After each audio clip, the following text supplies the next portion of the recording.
Facundo Cabral se refería a los boludos o huevones en nuestro dialecto por su estilo y borreguismo en la sociedad argentina. Escuchemos. Mi abuela estaba casada con un general. Era un hombre valiente, pero decía que solo le tenía miedo a los boludos. Le pregunté por qué y me respondió: porque son muchos. Es imposible cubrir semejante frente. Por mucho que madrugues, donde quiera que vayas, ya está lleno de boludos.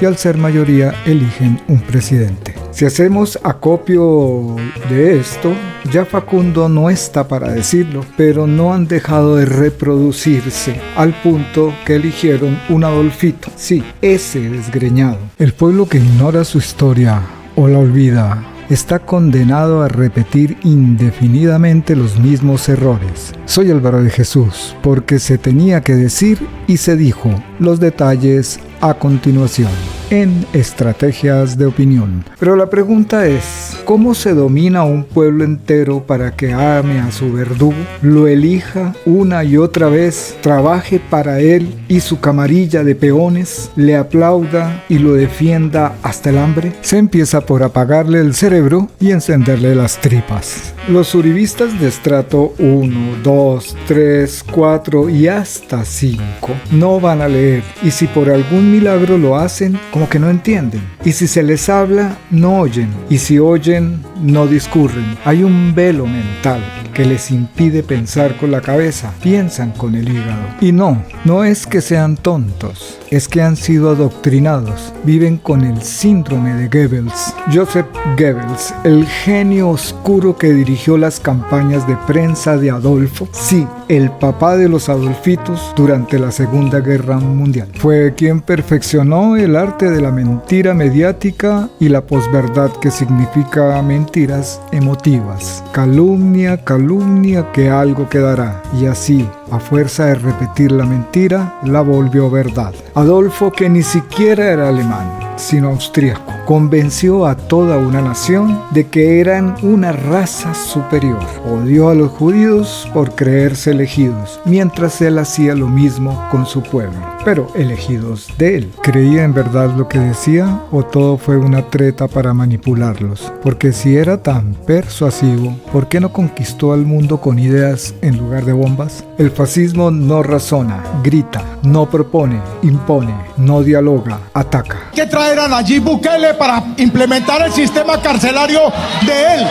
Criminal que no se someta a la justicia, se le da de baja. Y así, entre vísceras, odios y arengas, se va formando una secta, una casta de iluminados que se creen por encima de la ley y por debajo de Dios, capaz de convertir la gloria del ejército en una horda oscura de criminales contra el pueblo que juraron defender. En Colombia los conocemos como la gente de bien, una extraña mezcla entre criollos e indiamenta con pretensiones de alcurnia unos y de machos cuates otros, elegidos por la mente maquiavélica, mentirosos con orgullo, cínicos con método. Mientras tanto, el resto, el pueblo llano, la indiamenta, es usado como carne de urna y de cañón. Pobres que trabajan para pagarle todo lo que poseen con usura a los bancos de la gente de bien y encima agradecen la deuda creyéndose parte del club. Aunque no los inviten ni al club ni al almuerzo, a lo sumo los usan como relleno o como votantes dóciles, con el papelito que deben recitar como condición de pago por vender su conciencia, o como lo resume la metáfora de Stalin y la gallina. ¿La conocen? Igual que en Alemania después de la guerra, cuando muchos se negaban a creer los horrores del régimen nazi, en Colombia también hay quienes no quieren ver lo que la JEP y el padre de Rux ya revelaron: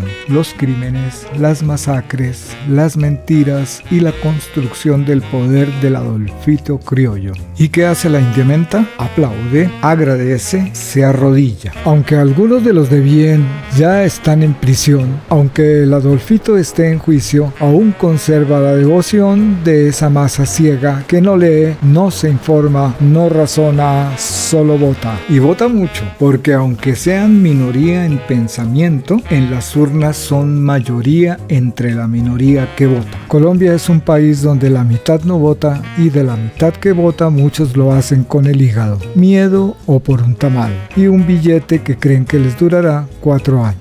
La necedad y necesidad de esta parte limosnera de la indiamenta. El fenómeno Petro fue el efecto colateral del ego de Adolfito que, al sentirse traicionado por Santos, creó un títere mediocre, torpe, poseso y codicioso para gobernar desde las sombras. Carazo error. ¿Y ahora qué viene para el 2026? ¿Logrará el kinder de Adolfito cuadrar candidatura o la guerra de egos lo va a demorar desde adentro? Porque ya están desesperados y si el patrón sale al ruedo es porque no confía en su propio ganado. Tal vez tenga un as bajo la manga, tal vez ni siquiera haya una segunda vuelta. Todo esto si la izquierda logra unirse, si supera sus egos y los manguitos que la rodean, si el pueblo reacciona. Pero la abstención sigue siendo el mayor enemigo.